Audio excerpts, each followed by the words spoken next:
Welcome everyone to Gamer Melt.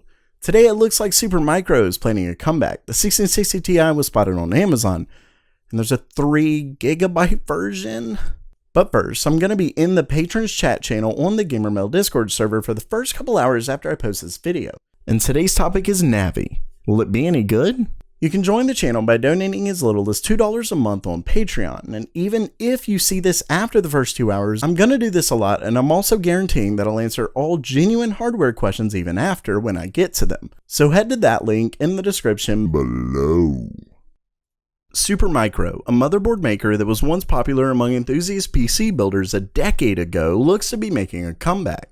If you haven't heard of Supermicro, I wouldn't blame you. While they released a gaming board here and there, the company made a transition to servers and workstations many years ago. But they're planning on a strong comeback in the consumer space, specifically gaming, which is an exciting proposition because Supermicro makes some top-class hardware. And during an interview with Kit Guru, the senior VP of Supermicro gave a couple reasons they're going to get into the market in a big way. He states that they'll be transferring to DDR5 very soon, which is definitely exciting since it offers much faster memory than DDR4, and things like Ryzen's Infinity Fabric depends on the RAM speed, so the faster memory gets, the better multi-chip modules that utilize it get.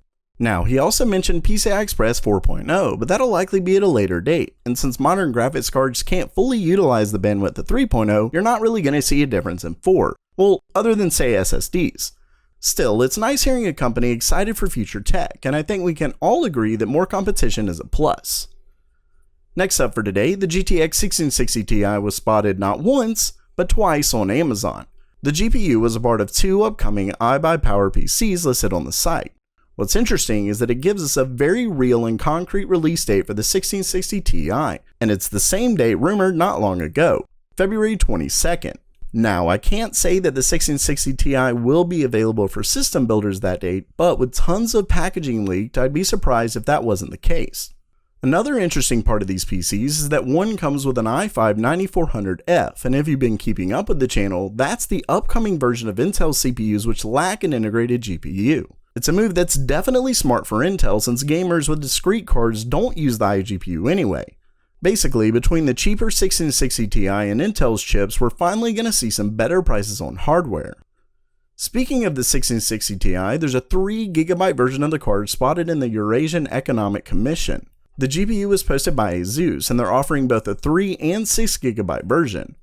Really though, all I can say is why? The slower 3GB 1060 is already VRAM bottlenecked in some games, so adding it to a faster card that's meant to stick around even longer is absurd. Think about it, as games seem to need more and more VRAM, I can see the equivalent last generation 6GB variant beating the 1660 Ti 3GB version in some games. So you'd basically be paying more for a newer generation card that won't last as long as last generation's 6GB model. Wow.